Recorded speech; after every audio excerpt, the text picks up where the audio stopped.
Olá pessoal, vamos trabalhar agora em 1 Tessalonicenses capítulo 2, versículos 13 a 16.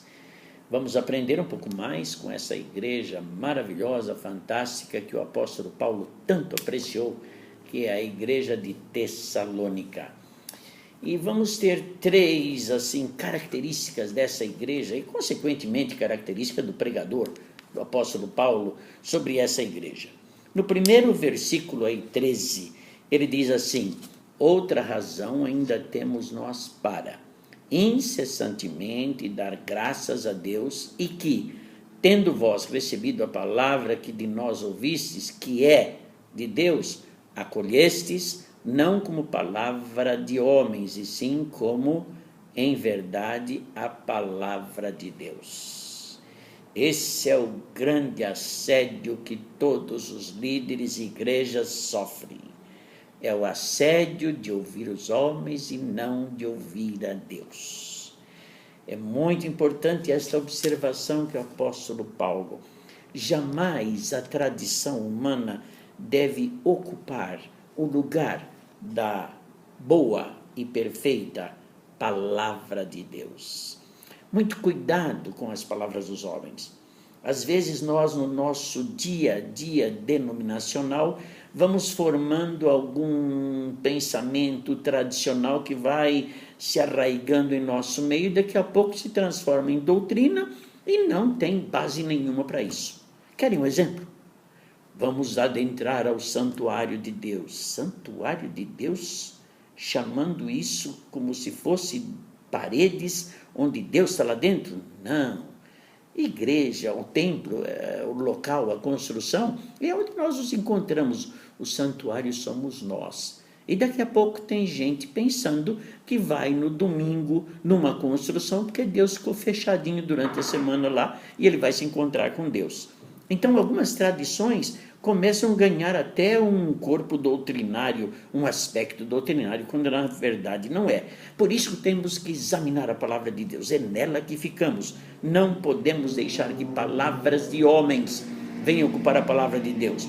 Isto é fidelidade. Tem um preço, não é nada fácil, mas precisamos de homens e igrejas que não abram mão da fidelidade à palavra. Depois ele vai falar no versículo 15 que imitemos as igrejas no sofrimento e perseguições. Ele diz assim, no versículo 14 primeiro: tanto assim, irmãos, que vos tornasses imitadores das igrejas de Deus existentes na Judéia em Cristo Jesus, porque também padecestes. Então eles imitaram aquelas igrejas sofredoras porque eles estavam sofrendo também. Aqui eu queria dar uma paradinha e que você pensasse junto comigo. Que tipo de igreja a gente imita?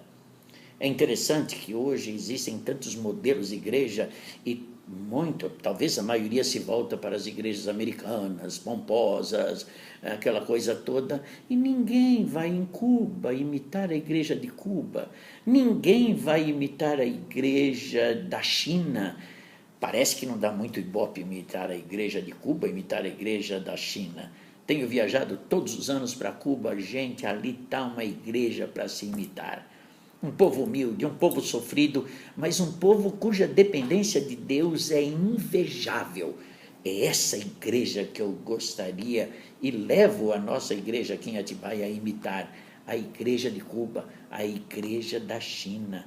Irmãos que estão sofrendo, mas cada sofrimento vem uma injeção de ânimo para que eles possam vencer e colocar aquela igreja num lugar muito difícil, mas como sendo uma luz no meio de densas trevas. Imitemos as igrejas que estão sofrendo. Elas são dignas de serem imitadas e essas vamos ensinar. E muitas lições, não poucas, a ponto de nos impedirem de falar aos gentios para que esses sejam salvos, a fim de irem enchendo sempre a medida de seus pecados. A ira, porém, sobreveio contra eles definitivamente. É muito interessante que deixemos Deus cuidar daqueles que se opõem ao Evangelho. Você não acha que a gente gasta muito tempo, ou não é investe, gasta mesmo muito tempo com aquelas pessoas que tentam impedir o progresso do Evangelho, e aquele tempo não poderia ser gasto gasto não, investido para proclamarmos o Evangelho. Deixa Deus cuidar dessa gente. E olha, e Deus cuida muito bem. Deus cuida muito bem dessa gente que tenta impedir o progresso do Evangelho. Vamos confiar que Deus cuida dessa gente, que deixemos Deus cuidar daqueles que se opõem ao Evangelho. Fantástico esse texto, né? Maravilhoso. Nunca deixemos que a tradição humana fale mais alto que a palavra de Deus. Que imitemos as igrejas sofredoras e que deixemos que Deus cuide daqueles que querem impedir a obra. E olha, gente, e Deus cuida muito bem.